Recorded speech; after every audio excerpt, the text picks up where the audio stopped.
Now, if you look at it without the black marks, which I have seen, the problem is if you put a link that's working, positive response, put a link that's not working, negative response. You say it's crypto, but actually it's just a news reader finally, right? Like it's like a blog type application, or it's like a RSS feed reader.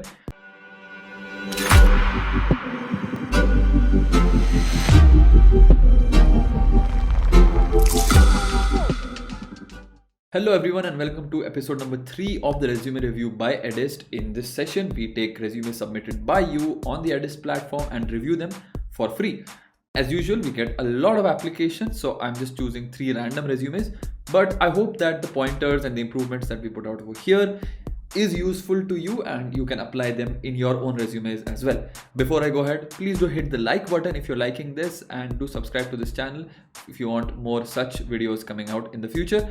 And if you have suggestions for any other kind of videos, let us know in the comments below and we'll happily help you out with that as well. So let's begin with the first resume for the day, and that is this resume over here. So as you can see, we've blacked out most of the personal details because we don't want to really reveal that.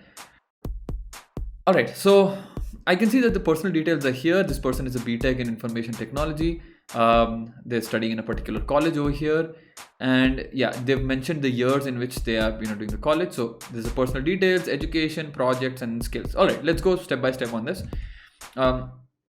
Typically speaking, one thing to remember is any recruiter is going to read your resume and parse your resume within about 10 to 20 seconds. They're not going to spend more than 20 seconds on your resume. So I end up spending 20 minutes, but generally speaking 20 seconds is the norm over here for any recruiter.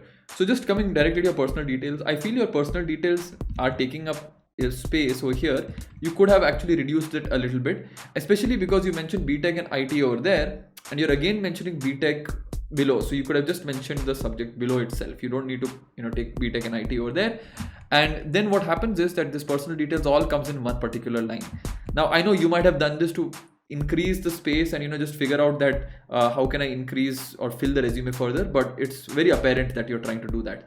So if it's possible, try to make it in one line just so that the space is not taken up that much.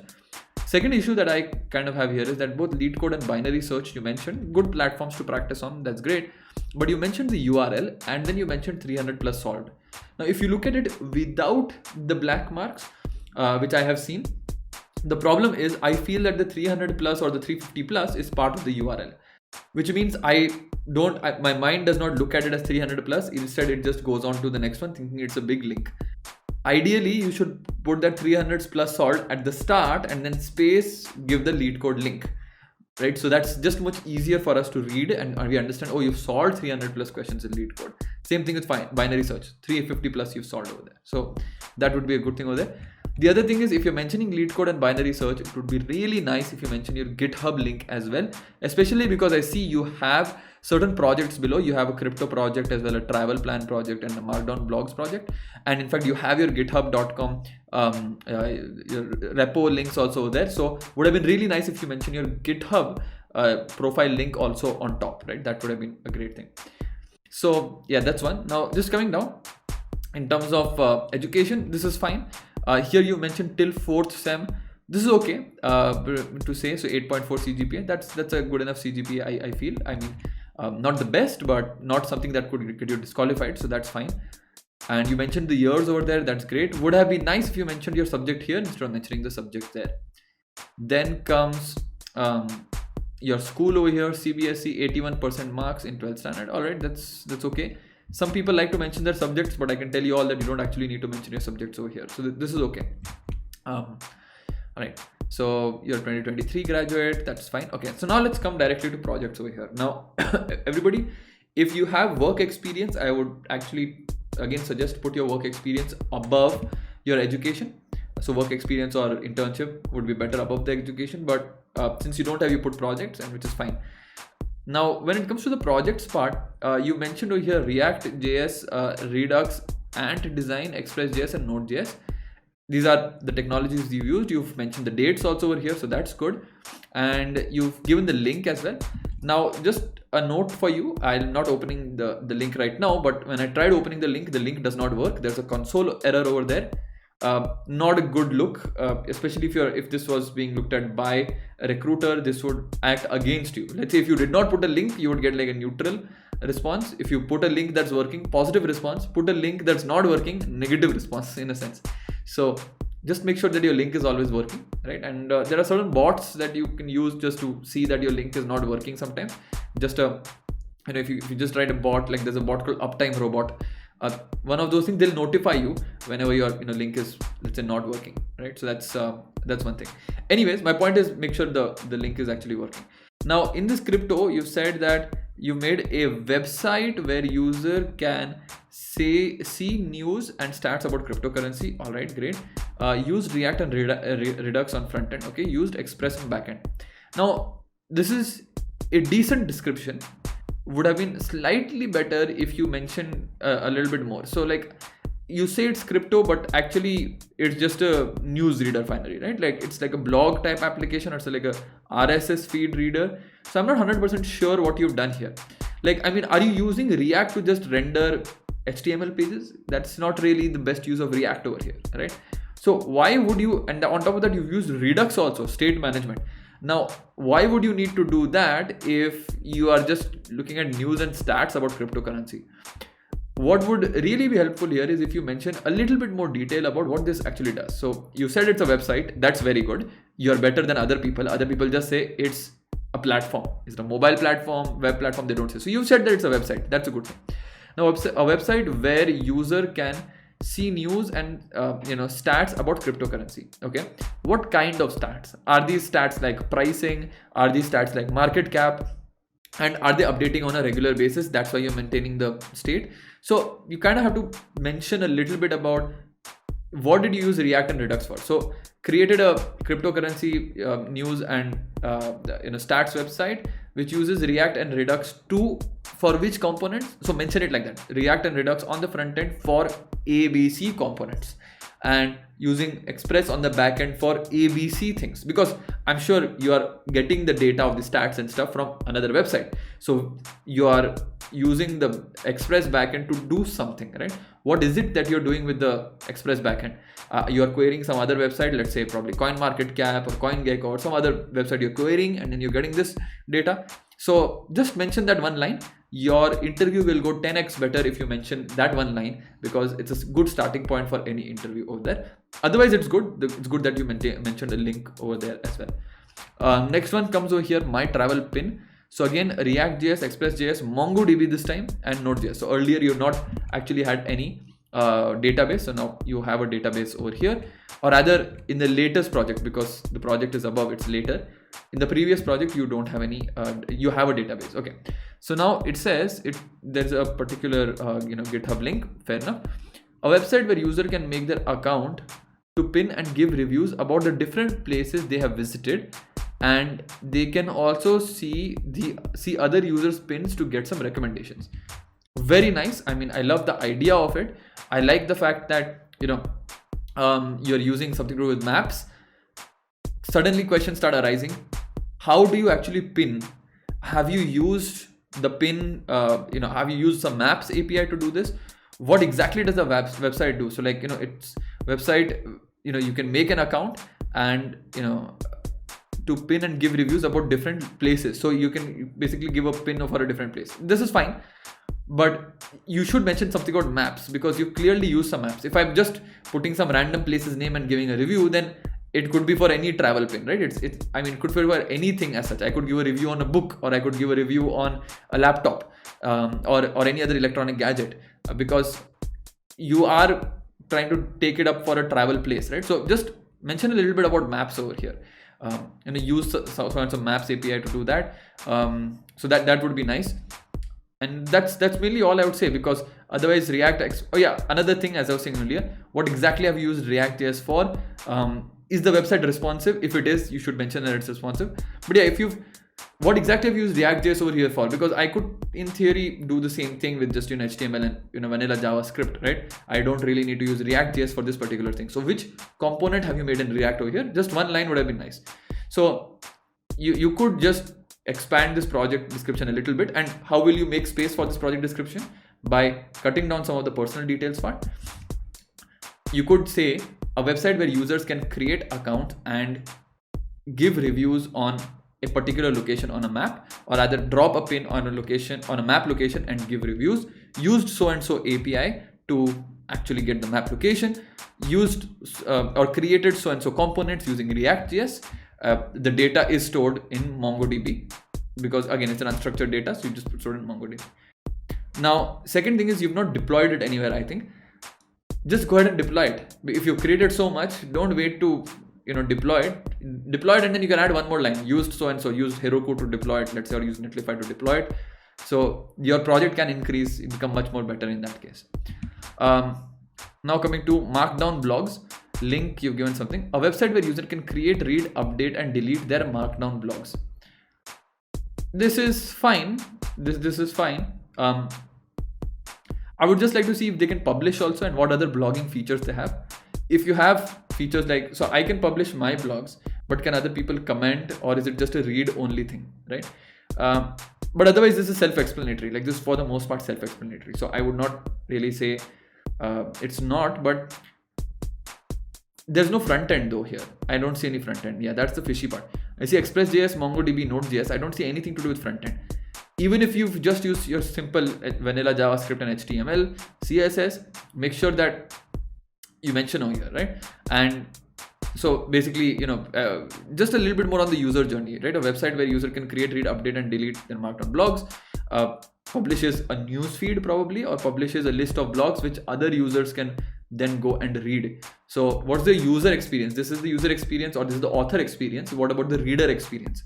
Just one line on the reader experience would be nice, because I'm not really getting what this is. This could just be a Markdown text storage, right? I mean, can somebody view the blogs that this person has published? I'm not able to understand that fully. So that would be nice. And which front end you've used here would be nice. If it's just storing raw data, then mention that, right? It's a Markdown blogs backend. That's what you should probably mention over there. But I mean, overall good in terms of the projects that you have. They're all very mini projects. I think none of these projects are like big projects. So they are mini projects over here, but they're still good, better than many other candidates that we get. So quite good. Languages, Hindi, English. It's okay to mention, if especially, I mean, in this day and age, everybody should be having English. So it's okay to mention. If you don't mention it also, it's fine. Programming languages, C, C++, JavaScript. That's fine, but you've not mentioned, MongoDB, Express.js, Node.js, React.js. The more you mention it, the better it is, because applicant tracking systems or automated tracking systems will sometimes filter out based on how many times a particular word is repeated in your resume, not just mentioned in your resume, repeated. So, and in another case, a resume reviewer or a recruiter is going through your skills first. They may just go to your skills first and see you're a C, C++, JavaScript guy. That's it. Okay, on to the next one. Mention your HTML, CSS, React.js, Express.js, MongoDB, all of those skills, because you've actually done projects on those. So mention that over here. Maybe not under programming languages, but maybe under databases or backend frameworks or front-end frameworks or something else, but mention that. Achievements, global rank. So achievements is the heading, and all of this is under the achievement. So global rank 163 in binary search weekly, global rank 115. So these are all good. These all global ranks are good, but the formatting is really wrong over here. I would suggest to really improve your formatting. This is at 100% zoom, basically like the normal zoom level. I'm not zoomed in or anything at this point, so it's not understandable what it is. Just simple bullet points would help you out over here. And if bullet points not working, just give something full stop, another thing full stop. That would be better. So the alignment is off here, so that's what you can improve. But overall, looks quite decent. I mean, you have DSA a little bit. I mean, not a little bit. You've participated. You've been doing good. You have projects, mini projects, not any like big project or such, but many projects are there. Your education is there. You have decent, CGPA and so on. There's no internship or work experience, so that's kind of holding you back. But that's not the fault of your resume. You have to do those to fill your resume. So that's what it will be. So as I like to generally be generous, I'd give you 3 out of 5. Right? I mean, it's somewhere between 2.5 to 3 out of 5. So let's go with 3 on 5. In the sense, if I got this resume, and I know many startups and MNCs, if they got this resume, they definitely shortlist you for an interview round for a fresher role. That's for sure, because you seem to be above average for that. but there's a lot of room for improvement, which I hope you've been following along what I've said, so you can use those room for improvements to improve yourself and your resume over here. So keep at it. Hope you like this resume review. If you feel I missed out on something or I should have mentioned something, let me know in the comments below, and don't forget to like this video, everybody. All right, so that's the first one. Let me go on to the next one for today. So yep, that is this one. All right, so resume review number 2. Okay, now okay, I really like how I have presented this on the video, so that I'm not talking to the resume is already, I'm not getting a good feeling out of it, but just check it out on the screen right now, all of you. Look at the right side, right? So for you all, that would be this side. So look at the right side, which is dense in text, and look at the left side, which has hardly any text. Okay, why would you want to do something like this, right? If I look at this resume, I will get, you see the blacked out part over there? That blacked out part is somebody's face. So the person who submitted this, their face is over there. Why would you want to keep such a big face over here? I mean, even if you might be really good looking or whatever, that is not the point at this one over here. So I know you've just picked up a template from somewhere, and it's our duty to help you out over here, but really, I mean, just common sense, just like zoom out a little bit and just see. If I am looking at this resume, I'd see a big face of somebody and then some details on the right side. So it does not make sense at all. This person has mentioned their name over here. They mentioned that they're an IT student. Okay, their big face over here, their phone number, email, date of birth and address, their skills, software skills, and language over here. All right, let me go step by step in excuse me, let me go step by step in all of these issues over here. Number 1, do not put your big photo over here. Especially in this day and age, they're trying their best to have bias less hiring or objective hiring. So they don't want to look at your face, they don't want to look at your name, because name can determine gender, religion, caste, all of those things. It can determine identity. They don't want to know the identity. They want to do blind hiring as much as possible, so that it's as merit based as possible. So don't I mean, you definitely do mention your name, but my point is, photos and all of these things that give away more information is generally not really encouraged these days. Photo definitely you don't need. So don't put your photo over there.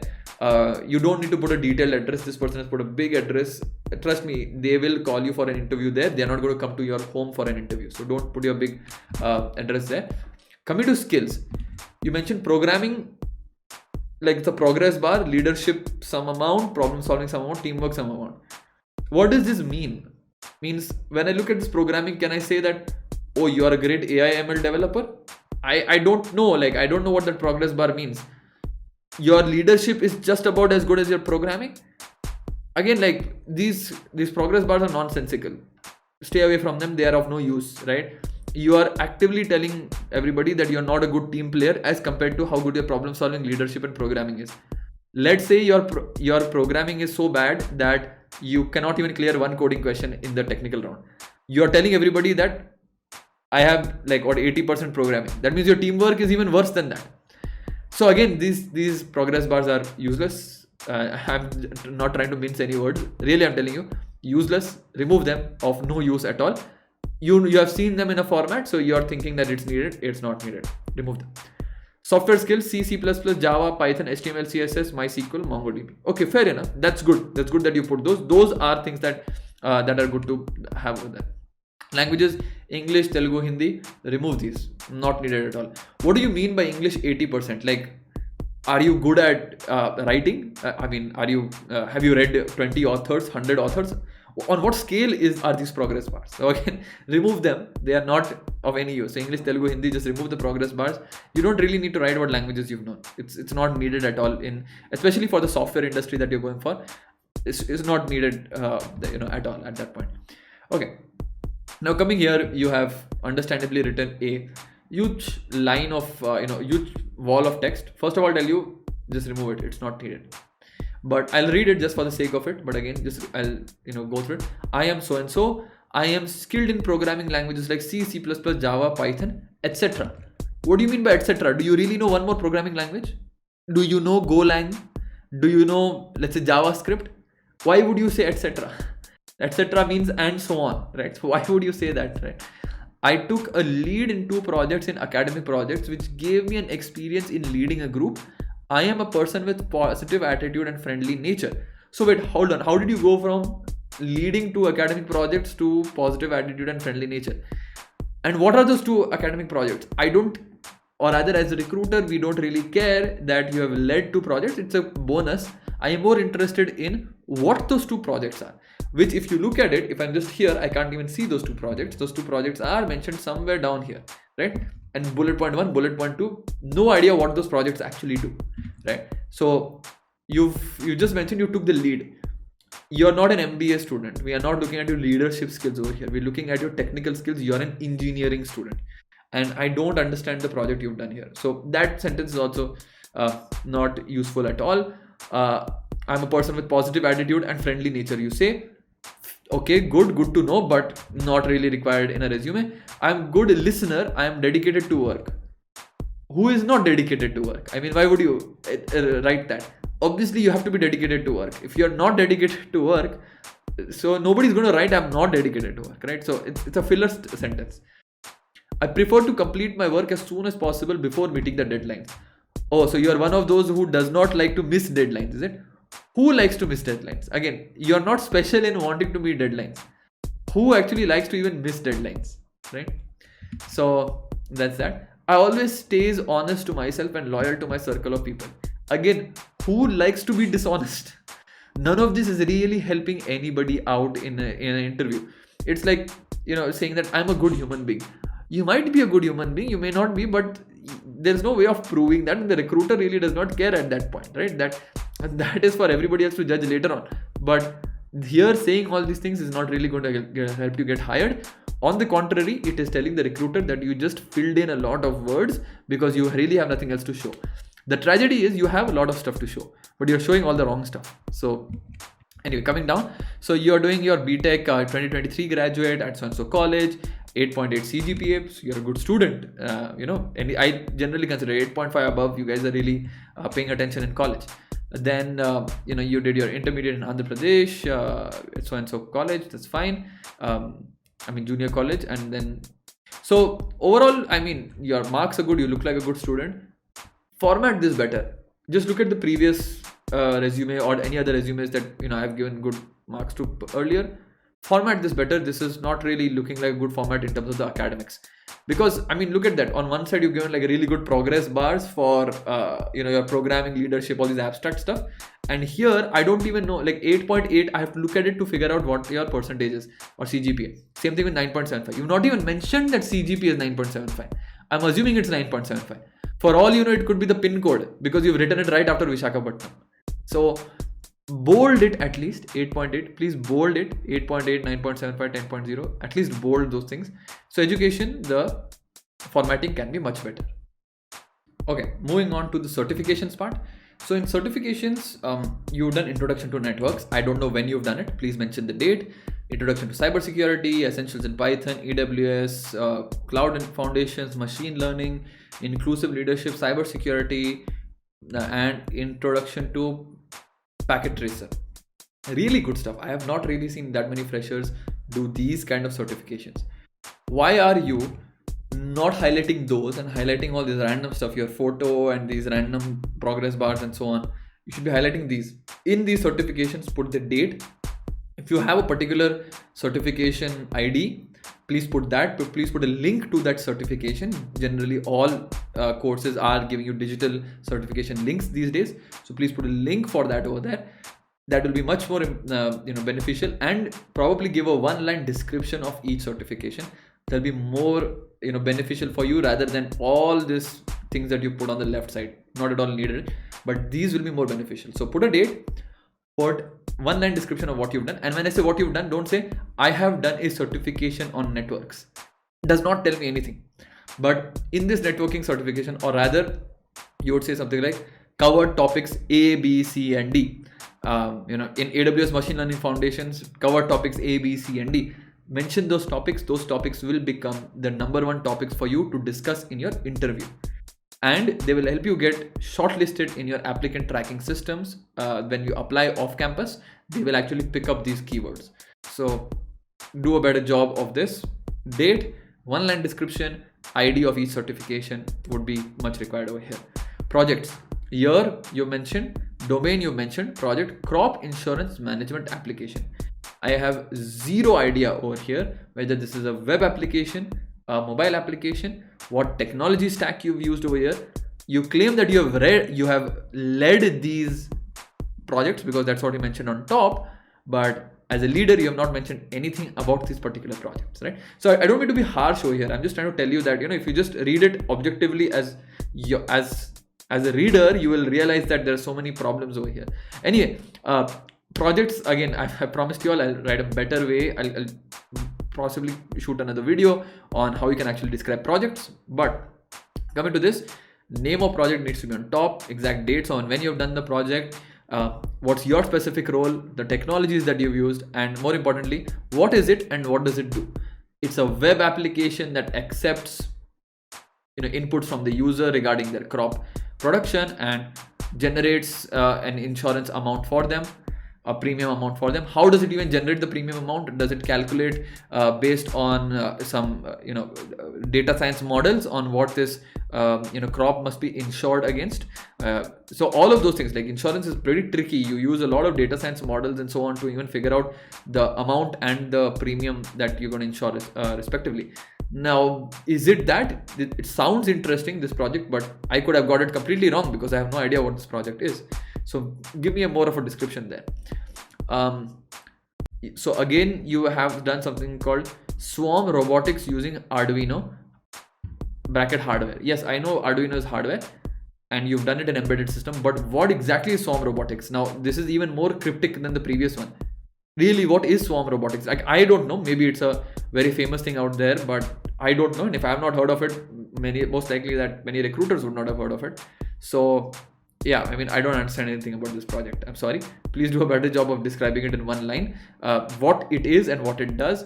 2, what technologies you've used, and 3, your specific role in that project. And you have ample space in your resume if you just kick out all of the stuff from the left side. Coming to hobbies and interests, first of all, not really required as much because you should be detailing your above parts. But programming is your hobby, okay. Exploring new things in the internet. Grammatically, it should be on the internet. And this is not really a great thing to put here because it's not a very unique hobby in that sense, right? What will you say? What's the last thing you explored? Sir, I was browsing through Reddit. That's not really a great hobby to have. Interacting with new people, newspaper reading, traveling new places, listening to music. Again, all of these are okay to put, but in terms of weightage on the entire resume, they don't even hold 1% weightage. If you have space, put this. Otherwise, not at all needed. So, and then finally your LinkedIn, you mentioned right at the end for some reason. Like, you could have mentioned it on the left side, but you choose to mention it on bottom over here. You don't mention your GitHub profile at all. And I don't see anything related to DSA. It would have been good if you have something related to DSA because then I know that you can actually, get through DSA kind of rounds. But even if you don't have anything related to DSA, I think yours is more on the developmental side. You have a lot of certifications. Mention more on the certification. So yeah, I think that's mainly my critique of your resume. In terms of marks, I would probably give this, I'd give you higher than 1 because you've taken the trouble of at least writing all of these things over here. But I'll go ahead and give you 2 on 5, being generous, being very, very generous. Ideally it's like 1.5, but I'll give you 2 out of 5. Would not shortlist your resume. It looks decent in the sense, if I just look out from the outside, at least there's some sort of design, at least there's some sort of color. So that makes it look okay. But once you start reading, you realize that there's really very little substance here. Not because you don't have substance, because you chose not to put the substance. You have the substance. You really do. If you just describe what you've done here, you'll have a lot of substance. So 2 out of 5 would not shortlist yours for any off-campus rounds that either we are doing or or I don't think any other recruiter would, at this point shortlist you. So just improve yourself. You're just there. I think just a little bit more work and you can get to 3 pretty easily and start getting shortlisted. So that's the second resume over here. If you guys like this resume, if you have any doubts, if you feel I was harsh, if you feel I was correct, let me know in the comments below. Would love to hear your inputs. Do hit the like button as well if you're liking this review so far. Alright, so that takes us to the last resume for this session. That is resume number 3. So again, as usual, we blanked out a bunch of stuff. And again, looks like a very detailed resume. In fact, it looks so detailed that the font size is super small. And this is again at 100% zoom. So super small project, super small font size. Don't keep such a small font size, please. The reviewer has to read it also. The recruiter or the reviewer has to read it. All right. So I've zoomed in, and let me go and just start with the education part. So in the education part, what I see is that you mentioned your 87.5%. That's cool. And then you have mentioned your BSc, and then you mentioned your MSc. All right, so you're a master's student. That's fine. But in education, always start with the master's first, or rather the most recent first, then go to the bachelor's, and then go to the high school part, right? So always start with the most recent one. That's always useful.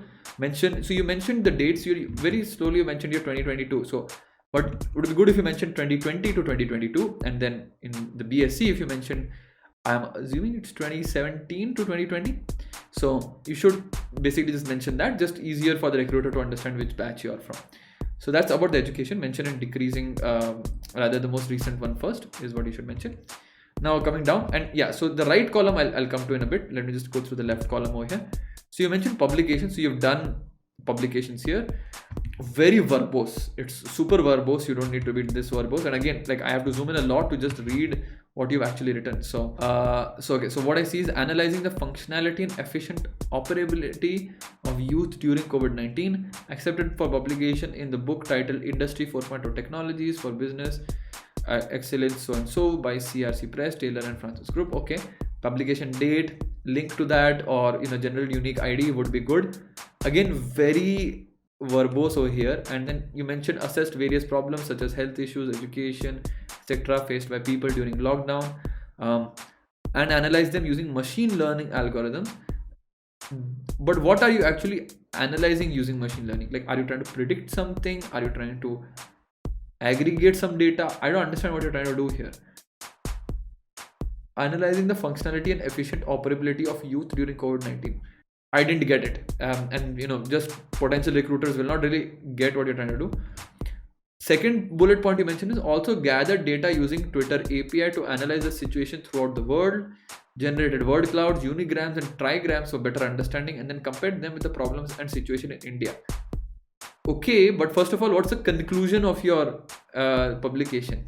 You've done some sort of analysis. What analysis? I don't know. You've done like KNNs, SVMs, all that is pretty good. But what analysis, and what is the purpose of that analysis? Are you checking mental health of youth over here? Again, it's a noble thing, it's a good thing to do, but is that what you're trying to do? I didn't get at all what you're trying to do. So there's another case where you've written like 2 paragraphs almost of text, but we still don't understand what you're trying to do. In one line, if you can just tell, did a bunch of data analysis using all these algorithms. I like you mentioned the algorithms, because the algorithms will help you get shortlisted for the interviews. But use so and so algorithms to analyze what, and give a status of what, right? So give a status of mental health, give a status of physical health, give a status of something else, but give a status of so and so in the youth. And then you also did sentiment analysis via Twitter API, which is great. But mention sentiment analysis, and mention why would you do that with the first one? I didn't get it. I didn't see the link between the both. But still, if you can link them both properly, that would be a good thing over here. And on top of that, a URL or hyperlink to, not hyperlink, sorry, just a URL to this publication, like where exactly has it published, which year has it been published, and the date it's getting published. If it was published like 3 years ago, is it even relevant anymore? So I would really like to know the date when it's published. Right. Second one, analyzing education trends in pandemic times. Published in international journal. Brilliant. Date is needed. The ID of the paper is needed. That's what's needed. Gathered and pre-processed the data of students of various age groups pertaining to their experience in online classes to assess the impact of pandemic on students' education. Alright, this I can understand a bit more. Also gathered data of educational apps from Google Play Store during the period of COVID to analyze an increase in their usage. Studied the reviews using various ML algorithms such as KNN, SVM, random forest, etc. Alright, great. What was the outcome of that? Right? Any analysis that you do has to have some outcome. Would be great if you mention the outcome, because that will be the hook for the interview. In the interview, someone's actually going to ask you what happened with it. You just mention a 1-line analysis, they'll be more interested in discussing it with you. So mention some analysis. If there was no output of that analysis, there's no inference from that analysis, make some inference and then put it there. You can't say my professor did not tell me, my guy did not tell me, hence I did not do it. So don't say that. Dates are missing over here. And the technology you use is also missing. So you used KNN, SVM, random forest. Okay, that's great. That's the algorithms. I want to know the exact technology. Did you do it on R? Did you do it on Python? Did you do it on MATLAB maybe? I need to know that. So mention that over here also, please. So date, technology, and just the results of these analysis. Make the description shorter, but make it more meaningful because there's a lot of text over here. All right. Then coming back over here, so then you start your work experience. So I would actually start with your work experience and then go to publications. This is sort of a mistake over here. So you should ideally start with your work experience and then go to the publication, because if you're applying for professional SD roles or data scientist roles, your work experience would be actually more valuable than your publications at this point, unless your publications are in a super awesome journal or something. Would still keep work experience on left, publications on right, so that both are kind of on the equal footing over here. Okay. So if I come to the work experience, you have a data science, and by the way, is this okay? Nothing. So anyway, coming back here, so data science associate intern as ZS associate, January 2022 to present. So I think you submitted this sometime in February 2022. 2 months is more than enough to actually tell what you've done at ZS associate, at least something about the project. You just mentioned you're an associate intern over there, and that's it. You've not mentioned what project it is, what your day-to-day like, something you have to mention there. I just know that you're a data science associate. So mention something over there. Coming to data science trainee, SandLogic Private Limited, July 2021 to Jan 2022. So developed a system using machine learning algorithms that predicts whether the user visiting the website will purchase the product or not. The model was deployed using Flask API, the system to increase the purchase from site by targeting the right audience.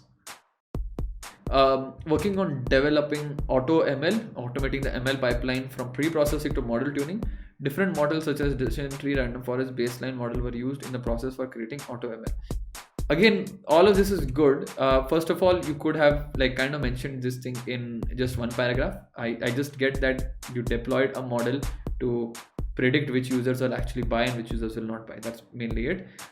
Then you can say algorithms used so and so algorithms, and you can also mention that not only deployed the algorithm but did the pre-processing, data cleaning, and created the data model to predict which user will end up buying.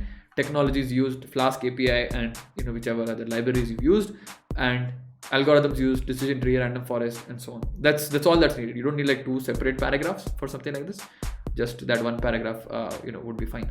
So that's one thing. And I think so it could be much shorter. That's one thing. It could be much shorter. The second thing is, in any data science project, it's always good to have an accuracy to be given. So your model accuracy is nowhere mentioned here. It could be that you're predicting 10% of the time or 90% of the time. Mention some accuracy over here. And if you don't have an accuracy, then usually reasons like not enough data points, for example, not a big enough sample size. So at least mention that you've done this analysis on a sample of X number of people, right? Could be 10,000, 100,000 or so on. But it would just give me a better understanding on figuring out the effectiveness of your model. So that's how you can improve this project over here. Machine learning engineer intern from May to August 2021. Worked on developing ML app to visualize various ML algorithms such as KNN and so on.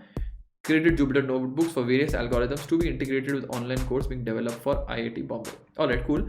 Mention the name of the course that's being developed. I'm sure if it's an IIT Bombay, it might just be on NPTEL. You can put a link to that NPTEL or put a link from IIT Bombay's website. That would be a good thing to do.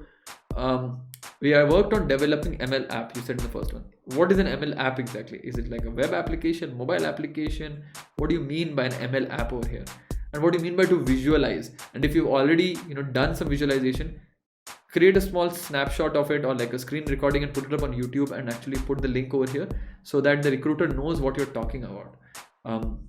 That'll be much better instead of just saying that it visualizes various ML algorithms. What do you mean by visualizing various ML algorithms? Overall, this looks the most promising of your other two projects. yeah, I would or of the internships. I mean, the previous one is also good. It's not that the previous one was not good. This is also a good internship, but I think you have more to show over here, because if you created that app, then you can show more over here. So overall, it's good, but just these 2-3 things. Like, I want to know exactly what it is. Is it a web app, mobile app? Put a link as a proof that you've done it, like a YouTube video or something like that. Would be nice to have over here. And yeah, you mentioned Jupyter Notebook, so yeah, that's fine. That's okay. So overall, fine in terms of the work experience. Now coming to personal projects, data was cleaned and sampled. So it's a fake news detection NLP. I have no idea when you've done it, because you've not mentioned the dates at all. You've not even mentioned the GitHub repository, so I don't know if you've actually done it. Please do mention those details here.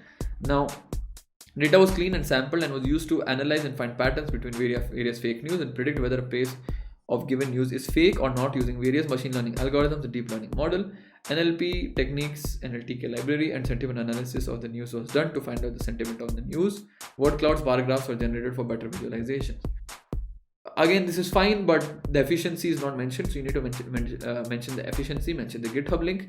This entire thing is too long, too verbose. You can break it down to 3 sentences. You can just say you did did data cleaning of the samples to find patterns, or either cleaned and sampled X number of news articles to find a pattern of fake news. Then what are the deep learning models you used? What is the libraries you used? So you just say the models used, library used, just like in one word words, and visualization, word clouds, bar graphs, etc. for better visualization. That's it. It can be broken down to just 3 sentences instead of this big block of text over here. In skills, you mentioned Python, machine learning, Java, deep learning, SQL. Mention also the libraries that you've used. So instead of mentioning this big block of Python, so again, do you see this Python, machine learning, Java, deep learning, SQL, these big blocks are as big as your entire one project description. So it's huge inconsistency. You don't need to take so much space in your skills. Just increase the font size of the personal projects, and the other one, it'll just make it readable. So, and you have many other skills than this, because obviously you have a Flask, for example, which you've not mentioned over here. You have not mentioned the libraries over there. You've not mentioned Jupyter notebooks over here. So mention all of those skills as well over here, right? That would be really nice to see. Segregate them under tools, programming languages, databases, and so on, right? That would be much better. Coming to achievements, so you are a placement cell member, a Department of Computer Science, that's fine. This coordinated placement activities, okay. Workshop facilitator, educated and gave workshops to people on various social issues such as menstrual hygiene, child sexual abuse, etc. Okay, that's pretty good. Content and PR head, Artistry Society, wrote and managed social media handles of Artistry College of SPM College, organized and managed at the inter and intra-college competitions and fest organized by the society. Again, all these are good achievements. It seems like you are somewhat active in your extracurricular. So overall good achievements. In the overall scheme of things, they don't add too much value. I mean, that decent amount of value, but not like too much.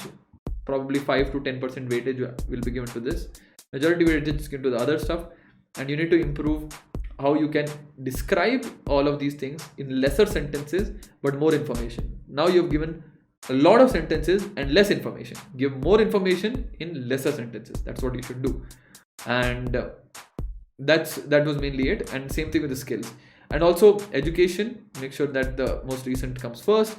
Make sure that your work experience comes before. Make sure that your ZS Associates part is coming first, or rather is described more. It's already coming first, but it's described more, right? So this was the original resume as such. Again, as you can see, if I'm just going through it, you've written huge things in the skills here, and everything else is super unreadable. So write lesser, but give more information in each sentence. And for each of the points I've already mentioned, and also for your work experience at ZS Associates, make sure that you've written something over there. So overall, I would give your resume 3 on 5. I would actually give 2.5, but since I'm sticking to integers, I'll probably go at 3. Just about, I would like to interview you. Just about, barely, I would like to interview you if you are going for any data science type of roles, especially because you're already working. You're working at a place like ZS Associate, for example. So you're already working. Despite you not writing the experiences in the best way, despite you not writing the projects in the best way. Just the fact that you've done all these things makes me want to, you know, interview you and want to talk to you. So and I think that will be the same with other recruiters as well. Your resume could be much better and you could get many more interview opportunities if you improved it. So you've done, the substance is there by the looks of it. I think there is substance, but you're not presented the substance in the right way. So hence I would give 3, lots of room for improvement, but I hope you have got what the room for improvement is.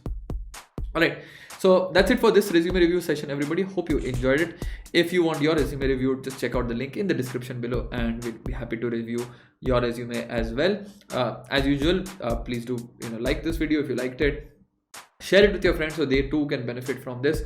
Let us know in the comments below what you think of this session, what are the other kind of sessions that you would like us to do, and we'll help you out with that. And please do subscribe, help us reach many more subscribers, and we'll keep doing these videos again and again. Alright everybody, so that's it for this resume review session. Until next time, see you later. Bye bye.